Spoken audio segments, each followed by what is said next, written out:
Sí, buen día a Sí, todos. Cecilia, ¿Cómo buen están? día, ¿cómo estás? Muy bien, muy bien. ¿Todo bien? Bienvenida. ¿Cómo te han tratado? Hermoso, Sí. como siempre. Sí, sí, Ujú. sí. Un viaje muy especial y la verdad que hemos disfrutado cada momento. Nos quedan unos días todavía hasta fin de mes, Sí, que es nuestro verano de allá. claro. Aprovechamos el corte O sea que están escolar. acortando el calor de allá. Sí, Bien. sí. Que tampoco es que se ¿Pero disfruta qué tanto. tanta temperatura hay en Bueno, Inglaterra? hubo una pequeña ola de calor. Lo que pasa es que es un país que no está muy adaptado al calor. Y claro, las casas fueron construidas antes del calentamiento global Seguro. y no tienen aire acondicionado y las construcciones son para mantener adentro el calor justamente. Entonces, bueno, las olas de calor se sienten. Mira, ¿y qué tipo de construcción para eso? ¿Qué base que No tengo idea, pero No. realmente sí? en invierno adentro de la casa no se siente No el se frío, siente frío. pero el calor se siente mucho. Más que nada porque son casas altas, que las hacen como en 2 o 3 pisos, entonces claro, el piso de arriba. Bien.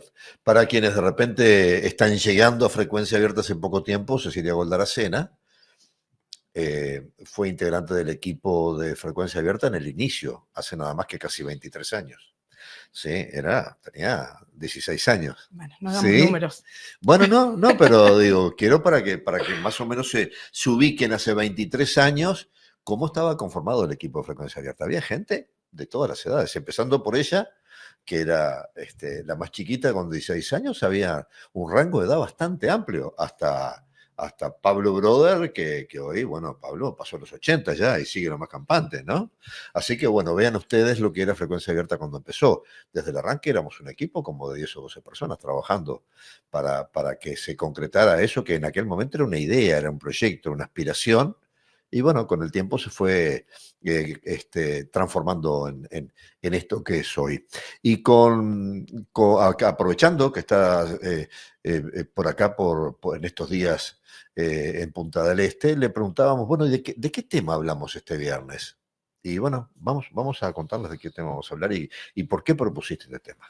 Bueno, la idea siempre es un poco compartir con ustedes lo que me toca vivir allá, ¿no? Ujú. Para no solo para seguir dentro de la familia, que me encanta, sino para también aportar desde allá, que siempre hay cosas para aprender o a veces, ¿por qué no comparar? Y en este caso, como se ha dado en otros, nos pasa de que algo que está pasando en Uruguay también está pasando de cierta manera en Inglaterra a nivel político, social, o bueno, hemos hablado del sistema de salud, del sistema educativo, paralelismos, cosas totalmente opuestas, cosas similares. Y en este caso está el tema, en estos días, tanto en Uruguay como en Inglaterra, de la eutanasia. También. Y en Inglaterra, al día de hoy, la eutanasia no es legal, no se puede hacer. No está amparada por el sistema de salud y tampoco lo que se llama el suicidio asistido, ¿no? Que se habla mucho de eso allá.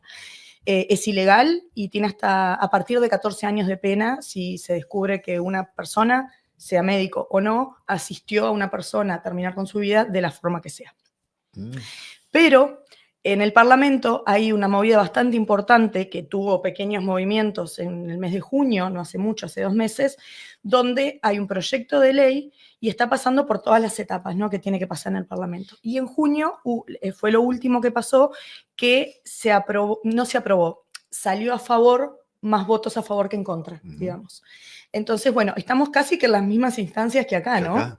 Mira. Exacto. El proyecto de ley básicamente abarca lo mismo que en Uruguay. Primero, les explico un poco cómo funciona el tema del Parlamento con estos proyectos de ley. Que es muy particular. Es muy particular y eso sí es bastante diferente a cómo se maneja acá. Están lo que llamamos las cámaras de los comunes y las cámaras de los lores. Las cámaras de los comunes, que se simboliza con el color verde, también tenemos un poco el tema de los colores y los partidos, ¿no? Pero más allá de que no son partidos políticos, son 2 sectores del Parlamento. La Cámara de los Comunes en verde y la Cámara de los Lores en rojo. La Cámara de los Comunes examina, debate y aprueba los proyectos, las leyes, ¿no? Los proyectos de ley. Su principal rol es controlar al gobierno, ¿no?, para que el gobierno no sea una cosa autoritaria, ¿no?, desmedida. Son 650 miembros que los elige el pueblo cada 5 años, porque a pesar de la monarquía es una monarquía parlamentaria que se llama, y el líder es el primer ministro. Esto es la Cámara de los Comunes. Después tenemos la Cámara de los Lores, que son quienes revisan lo aprobado por los comunes, digamos, por la otra Cámara. Ellos pueden sugerir cambios y no son elegidos por el pueblo. Generalmente son elegidos lo que se llama vitalicios, que son nombrados por el rey directamente. Están los espirituales, los lores espirituales, que son los asignados por la iglesia anglicana. Y después están los lores hereditarios, que son esas familias de la nobleza que son familia de lores y siguen siendo lores y los nietos siguen siendo lores. Y bueno, esta Cámara puede llegar a retrasar, pero no a bloquear las leyes. No tiene la capacidad de bloquear una ley que ya está activa. Entonces, ¿qué está pasando con lo de la eutanasia? En el 2024, la Cámara de los Comunes, que es esta que examina, debate y aprueba, de parte de una diputada laborista que propuso la ley de la eutanasia, tuvieron 330 a favor y 275 en contra. No era mucha la diferencia. Y además es un tema súper debatido, como lo está haciendo acá, no solo por profesionales de la salud, sino por personas que podrían potencialmente necesitarlo y que se están planteando esta posibilidad. Y después el debate general, ¿no? De las personas que se escucha tanto en Inglaterra como acá, y eso es bastante igual, las opiniones muy polarizadas, ¿no? Hasta qué punto el médico tiene la potestad de poder decidir esto, ¿no? Y otras personas que dicen, bueno, pero el médico no tiene por qué hacerlo si siente que moralmente no va o acorde a sus creencias. Lo mismo pasaba con la ley del aborto, ¿no? Que sea legal y que esté regularizado no te obliga como médico a hacerlo. Esto es igual. En estos casos, en Inglaterra sería la muerte asistida solamente para adultos, solamente aquellas personas que tengan una esperanza de vida menos de 6 meses, que sea claro que está en una etapa terminal y que se compruebe, además del consentimiento de la persona, con 2 profesionales de la salud tienen que comprobar que esta es la situación, tienen que declarar ante testigos y tiene que ser una situación realmente de sufrimiento, ¿no? No solamente, por ejemplo, un cáncer terminal puede ser motivo de eutanasia. Tiene que haber un sufrimiento, donde la calidad de vida y la dignidad de esa persona realmente esté afectada. Y bueno, es este debate, ¿no? Ahora el proyecto pasó a la siguiente instancia, que es pasar a la Cámara de los Lores, donde ellos van a aprobar o no lo que está en la Cámara de los Comunes. Y bueno, está en esta instancia que puede llevar tiempo, porque es todo un procedimiento bastante largo, donde está la presentación del proyecto, en este caso de esta diputada. Se lee el proyecto, todavía al principio no hay ningún debate ni ninguna discusión, ni votación, simplemente se discute y se habla, después se pasa a lo que se llama en Inglaterra la segunda lectura, que es donde se habla más de los principios de esta ley, el por qué se propone, lo discuten entre parlamentarios y es acá la parte muy pintoresca de ver que lo transmiten por televisión abierta, las discusiones en el Parlamento, ¿no? Como han visto cuando usan estos uniformes, las togas. Las togas, seguro. ¿No? Y toda esta discusión. Es muy señorial todo, es muy ¿no? señorial, muy protocolar ahí, claro. y muy acalorado, generalmente. El inglés, que es muy no medido, y en estos momentos se destapa una olla ahí en el Parlamento y realmente son discusiones y analizan debates un montón de cosas ahí. Muy acalorados, sí, es muy pintoresco de ver. Pero realmente es el poder del pueblo, ¿no? La Cámara de los Comunes manifestando, el pueblo les dio este lugar para expresar esto y defender hasta la muerte y de la forma más acalorada la opinión y el por qué se tiene que ir adelante con esta ley. Otra cosa bastante particular es que las cámaras no tienen, por más que hay partidos, ¿no? El Partido Laborista y el Partido Conservador, a veces dentro de cada partido hay opiniones diferentes. No hay una opinión general del partido. Claro, no es que el laborista, exacto, no es que el laborista está a favor de una cosa y el otro está en contra y eso es una batalla campal entre ellos. Hay ciertos diputados de cada lado que tienen sus opiniones indistintamente del partido que pertenezcan.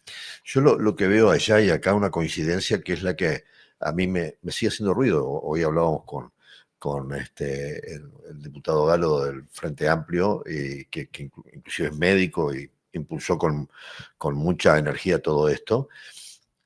A mí lo que me cuesta todavía entender es que una persona que de repente no está consciente, porque está en coma o porque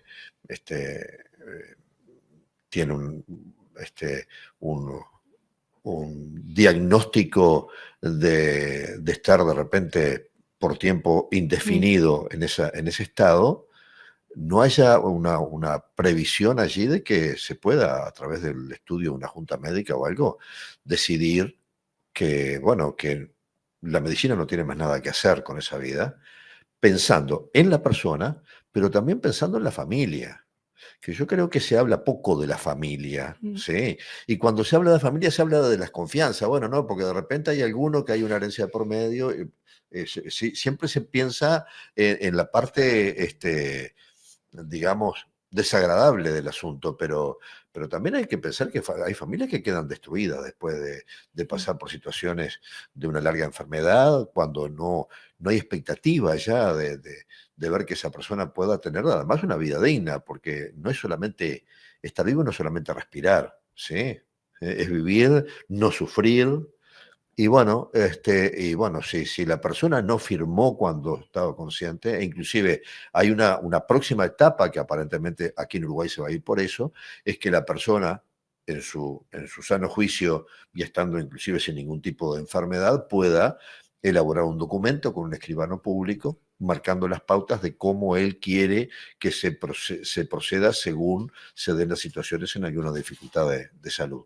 Cosa que de repente, bueno, podría de alguna manera prever todas estas situaciones que pueden darse si la persona no está consciente, ¿verdad? Y dijiste algo clave, Jorge, para mí, que es dignidad. Claro. El morir con dignidad. Y creo que para los médicos lo primordial, después de hacer todo para salvar al paciente, es el buen morir del paciente. Por más que cuando tenemos una etapa terminal y entra en lo que se llama cuidados paliativos y realmente no hay nada médicamente posible para hacer, no queda otra que ayudar a esa persona a morir dignamente.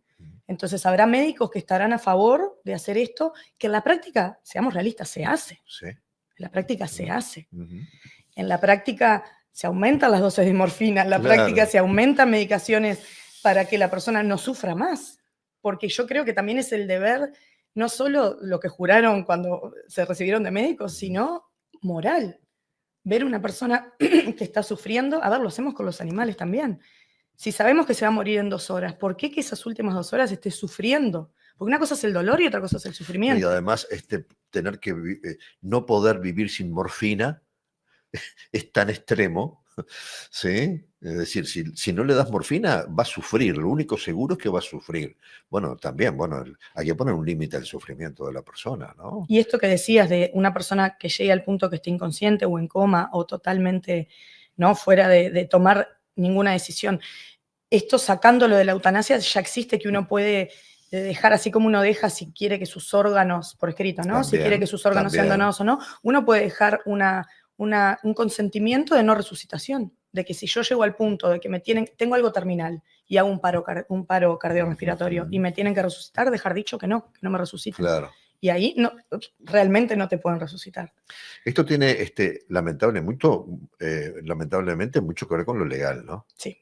Sí. Sí, lo mismo en Inglaterra. Claro. Todo esto se está viendo con psiquiatras, con médicos, con abogados, porque hay que ver que después la ley va a tener que amparar conductas para que la persona o la familia no pueda venir a denunciar: mataron a mi padre, mataron a mí. Por eso es tan delicado y tiene que pasar por tantas etapas, y hay una etapa incluso que se llama ping-pong en Inglaterra, en esta fase, ¿no?, de donde pasa un comité, un informe, una revisión, porque literalmente va y viene. Y pueden pasar meses. Termina siendo la legislación la última protección del individuo, ¿sí? Si mañana no hay ningún familiar que le interese que siga viviendo, bueno, que de alguna forma lo que está escrito la proteja para tratar en lo posible que eso suceda. Ahora, nombraste algo que me gustaría profundizar un poquito. Eso del suicidio asistido, ¿cómo es? Suicidio asistido se le llama que si una persona no tiene acceso a una droga como para hacer una eutanasia y se suicida, pero necesita ayuda. En lo que sea, está penado por ley con estos 14 años o más de pena en cárcel. Ya está legislado. Sí, eso ya está así. Sí. Que si una persona da algo relacionado a medicación de eutanasia o asiste a una persona a suicidarse, está penado por ley, por homicidio o como complicidad de homicidio, dependiendo del caso, ¿no? si te ayudo a conseguir pastillas de una forma ilegal, bueno, Si es cómplice. no Si es importa el cómplice método de alguna suicidio manera. que utilizó la persona, si hubo una persona que lo ayudó, eso se considera asistencia a suicidio. Ah, Sí, caramba. y está penado por ley. ¿Hay muchos casos de eso allá? ¿Se da? Menos que acá. Sí, menos que acá. O sea, no vamos a comparar la cantidad de gente, No, ¿no? sí, claro, por supuesto. Pero bueno, lamentablemente hay casos, ¿no? Hay casos, por supuesto. Pero los cuidados paliativos funcionan bastante bien en el Sistema Nacional de Salud, a pesar de que no está la eutanasia, no existe. Y bueno, todo este proyecto de ley que va avanzando, casi al mismo ritmo que acá, se quiere lograr eso, ¿no? Pero es un poco lo que pasa con la ley del aborto. En Inglaterra el aborto es legal hasta la semana 24. El tema, lo que volvíamos a lo de los médicos, ¿no? No te obliga a hacerlo ni a participar trabajar en una clínica de interrupción del embarazo.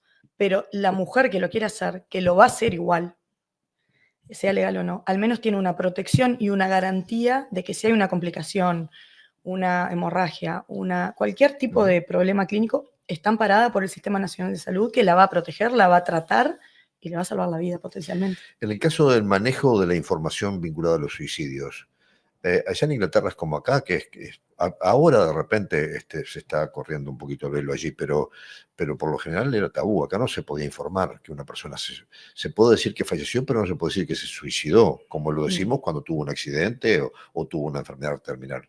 ¿Cómo se maneja el tema de la información en los medios de comunicación de los suicidios? Bueno, la verdad es que si comparamos cómo se transmiten las noticias en los noticieros, digamos, por televisión, ¿no? Yo lo que veo en comparación a Inglaterra es que el noticiero de Uruguay es una especie de reporte policial, Bueno, sí. ¿no? Rapiñas, suicidios, sí. ¿no? El 90% de la transmisión es sobre eso. Si en Inglaterra hicieran eso, o sea, Se ya dedicarían nomás, a eso. Habrían informativos policiales solamente. exacto, ya nomás con los crímenes en Londres. Entonces no hay una cosa amarillista de estar atrás de lo que está pasando, porque en el diario vivir no se ven crímenes en la calle, uno no tiene miedo a andar con la cartera, salvo en algunos lugares de Londres, ¿no? Como en todas las ciudades Claro. grandes que tienen lugares peligrosos. Uno deja la puerta abierta en la casa, realmente no cerraste el auto, no pasa nada. Y no pasa, y pasa lo mismo con el tema de suicidios, de accidentes de tránsito. No hay un reporte permanente en los medios. Cuando hay suicidios, y los suicidios que he escuchado que hay, se dice. Se dice sin ningún tabú. Se dice como, no hay diferencia si una persona murió en un accidente de auto, en un suicidio o por un cáncer terminal. No hay tanto tabú en cuanto a eso. Y tampoco hay ninguna legislación en ese sentido, de que se pueda o no se pueda. Bueno, a la persona, claro. Periodísticamente mencionado. No,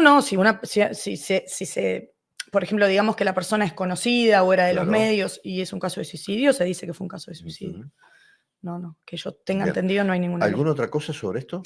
No, bueno, era un poco contar el proceso, ¿no? De cómo llega la ley a ser ley en Inglaterra, que lleva mucho tiempo, se lleva mucha discusión, muchas etapas, y bueno, justamente en la de la eutanasia estamos en las mismas instancias que en Uruguay. Y en un mundo donde estamos acostumbrados a que las cosas que pasan en Europa después, durante mucho tiempo, pasan acá, esto de que Uruguay tenga una ley de eutanasia antes que Inglaterra, ¿te llama la atención? Sí, me llama la atención y me hace dar cuenta de cómo la brecha se acortó. Cuando yo me fui a Uruguay hace 15 años, las cosas que pasaban, sea tecnología, leyes, todo lo que pasaba en el primer mundo, mal llamado primer mundo, pasaba acá años después. O llegaba acá años después. Productos, programa de televisión, tecnología. Ahora estamos como a la par, ¿no? Sí, se acortaron los tiempos. Se acortó el tiempo completamente. Quizás los precios varían, por supuesto, en tecnología y en cosas así, ¿no? Porque está todo el tema de la importación. Pero con las leyes me parece que está pasando lo mismo.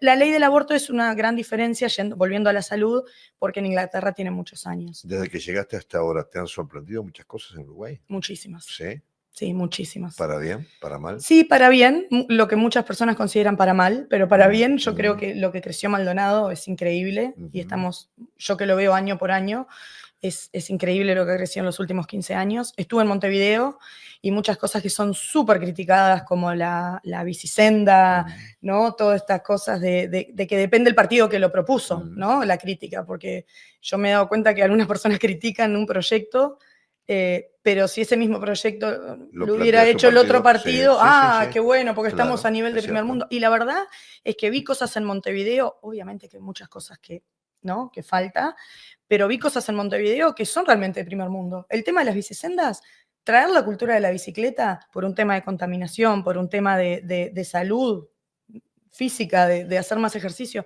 me parece de primer mundo y me parece que está bueno motivarlo, pero veo que el 90% de la gente lo critica. Lo vi más limpio a Montevideo, que siempre ¿Sí? fue como la gran crítica. Más limpio lo viste. Sí, estuve en diferentes barrios y obviamente hay focos donde hay cosas que no podrían pasar, ¿no? Como una volqueta desbordada o alguien durmiendo dentro de la volqueta, ¿no? Hay cosas que uno dice, la más chica de la familia quedó muy asombrada del tema basura, por ejemplo, que ella, ¿Ah, sí? ella está muy acostumbrada, no sé, cuando ve que alguien de un auto tira algún papel, es como que Claro, no lo puede concebir. claro. Pero porque hay un tema cultural muy fuerte, ¿no? Porque no es que en Inglaterra no hay personas Que hagan lo mismo. Claro, Seguro. pero Es más casual. es muy raro verlo. Y además se limpian enseguida. Entonces, pero es otra cultura, es otro mundo, yo lo entiendo. Pero realmente cuando algo en Uruguay avanza, generalmente se lo critica, pero estamos más cerca de parecernos a países más de primer mundo ahora que hace 15 años. Cecilia, un gusto tenerte acá Un gusto para mí. en nuestros estudios, tenerte en nuestro programa, tenerte con tu familia. Y bueno, vamos a seguir esta práctica de la comunicación ahora gracias a la tecnología. Realmente las veces que salís de Inglaterra salís con calidad de imagen, calidad de sonido, realmente parece que estuvieses ahí a la vuelta de la esquina. Y me encanta sentirme en casa La tecnología nos estando acerca, antes todo era dependiendo y cómo saldrá, llegará, no llegará. Podremos escucharlo, podremos verlo, se nos cortará en la mitad. Bueno, ahora estamos así, increíble, pero con tu celular, con nuestro celular, logramos. Cuando estaba en Washington lo maravillas. Hacíamos por teléfono de línea. De línea, es cierto. Y no teníamos toda esta tecnología Claro, a favor. Seguro. Gracias Gracias a ustedes. por visitarnos y por la estadía de ustedes acá. Saludos para tu familia. ¿Cuándo se van? El 29. El 29. Estamos para quedan unos días todavía. La noche de la nostalgia y partimos. ¿Nostalgiar? Espero. Bueno, Espero poder nostalgiar. Muy bien. Bien. Si tienen recomendaciones, bien, estamos buscando un buen lugar para ir. Hay varias. Muy bien. Podemos hablar. Bueno, gracias, Jorge. Gracias.